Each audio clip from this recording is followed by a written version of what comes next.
नमस्कार दोस्तों। देखिए, राजनीति में इंसान को अक्ल आने में समय लगता है और जब अक्ल आ जाती है तो फिर इंसान को अपनी उन गलतियों का एहसास होने लगता है जो गलतियां उसने उस समय की जब उसकी राजनीति पीक पर थी या उसके राजनीतिक दिन अच्छे चल रहे थे। जो लोग अपनी गलती को मान लेते हैं, अपनी गलती को स्वीकार लेते हैं, उनके पास मौका होता है वापसी करने का। लेकिन कुछ लोग ऐसे होते हैं जो अपनी गलती को समझ ही नहीं पाते और बर्बाद हो जाते हैं।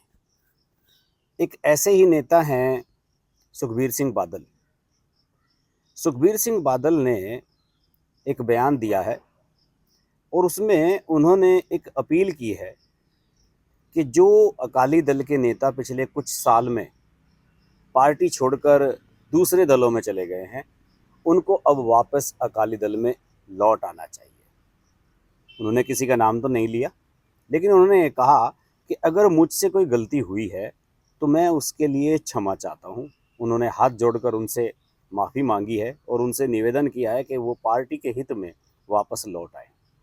दरअसल सुखबीर सिंह बादल इमोशनल हो गए हैं और उन्हें ये लग रहा है कि बड़े बादल साहब जो थे, प्रकाश सिंह बादल, अब इस दुनिया में नहीं रहे और उनके बिना अब चुनाव लड़ना है, चाहे लोकसभा का हो चाहे विधानसभा का हो। तो अगर चुनाव लड़ना है तो चुनाव अकेले नहीं लड़ा जाता है, चुनाव लड़ा जाता है पार्टी के कार्यकर्ताओं से, पार्टी के नेताओं से। और अगर पार्टी के कार्यकर्ता और नेता आपसे नाराज़ हैं तो फिर आप चुनाव नहीं लड़ सकते।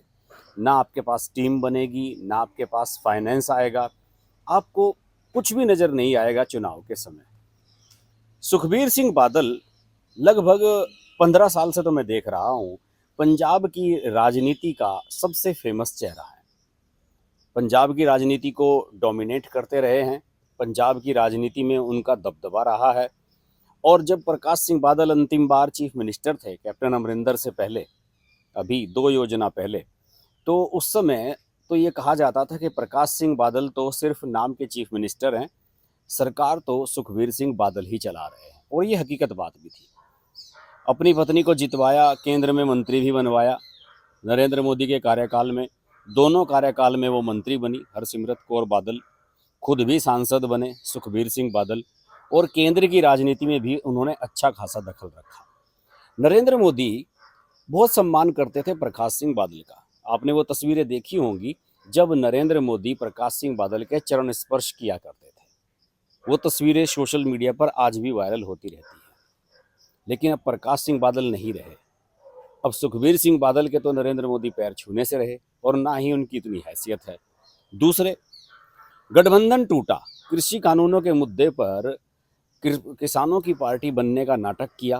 प्रकाश सिंह बादल की पार्टी ने, सुखबीर सिंह बादल की पार्टी ने, हरसिमरत कौर ने मंत्रिमंडल से इस्तीफा दे दिया। लेकिन उसके बावजूद भी हालात कुछ बदले नहीं, हालत और ही खराब हो गई। सत्ता से इतनी दूर हो गए कि वापसी करने के चांस ही नहीं लग रहे हैं। दूसरे, बीजेपी ने कुछ ऐसे नेताओं को तोड़ लिया, सुखबीर सिंह बादल के और प्रकाश सिंह बादल के जो साथी थे, वो कुछ ऐसे नेताओं को तोड़ लिया जो न सिर्फ जिनकी लोगों में अच्छी पैठ थी, बल्कि जो फाइनेंशियली पार्टी को बहुत ज़्यादा सपोर्ट किया करते, पैसा लगाया करते थे। जैसे कि दिल्ली के नेता हैं मनजिंदर सिंह सिरसा, और इनके पंजाब के ही इनके जो रिश्तेदार हैं मनप्रीत सिंह बादल, सुखबीर सिंह बादल के रिश्तेदार हैं, शायद इनके भाई लगते हैं, चचेरे भाई, वो भी चले गए बीजेपी में। वो तो मंत्री भी रहे हैं पंजाब की सरकार में, प्रकाश सिंह बादल की सरकार में। मनप्रीत सिंह बादल का चला जाना वास्तव में बहुत बड़ा झटका था। मनप्रीत सिंह बादल की अच्छी पैठ थी, उनकी अच्छी इमेज है, निर्विवादित रहे हैं, जबकि खुद सुखबीर सिंह बादल और हरसिमरत कौर बादल विवादित रहे हैं बहुत ज़्यादा।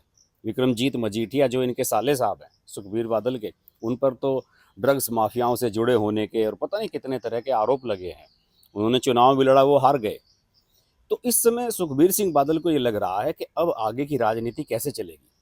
अब बड़े बादल साहब तो रहे नहीं, बड़े बादल साहब के बिना पार्टी को कैसे आगे चलाया जाएगा, कैसे लोगों को पार्टी से जोड़ने की कोशिश की जाए, और इसी कोशिश में वो लगे हुए हैं। उनका जो ये बयान आया है, उन्होंने जो माफ़ी मांगी है, हालांकि इतने बड़े नेता हैं, उन्हें माफ़ी मांगने की ज़रूरत थी नहीं, लेकिन फिर भी उन्होंने इस चीज़ को रियलाइज़ किया है कि भाई अगर अब चुनाव जीतना है, चुनाव लड़ना है और राजनीति में फिर से एक्टिव होना है, तो निश्चित रूप से लोगों की मदद तो मांगनी ही पड़ेगी।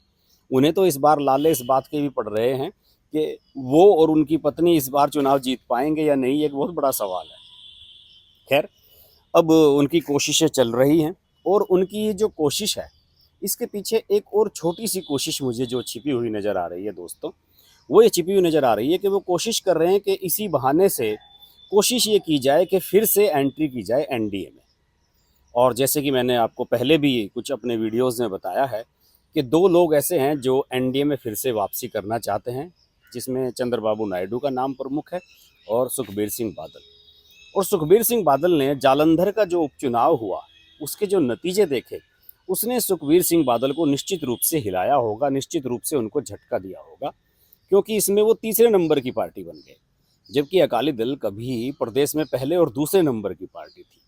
और उन्हें ये लगा कि बीजेपी ने कई जगह सीटों पर उनसे भी ज़्यादा वोट हासिल कर लिए। आम आदमी पार्टी जो जीती है जालंधर का चुनाव, उससे भी ज़्यादा वोट बीजेपी ने कुछ विधानसभा क्षेत्रों में लोकसभा के जालंधर लोकसभा सीट के हासिल किए हैं। तो उन्हें ये लगा होगा कि भाई अगर राजनीति में बने रहना है, राजनीति में कुछ करना है, तो फिर से पुराने दिन लौटाने होंगे।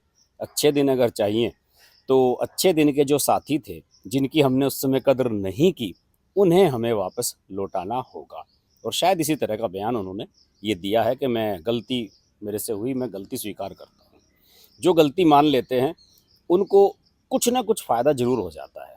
लेकिन कुछ लोग ऐसे हैं जिसे गलती नहीं मानते। मायावती जी हैं अपनी, अखिलेश यादव हैं, जो चला गया छोड़कर वापस आने की कोई बात ही नहीं।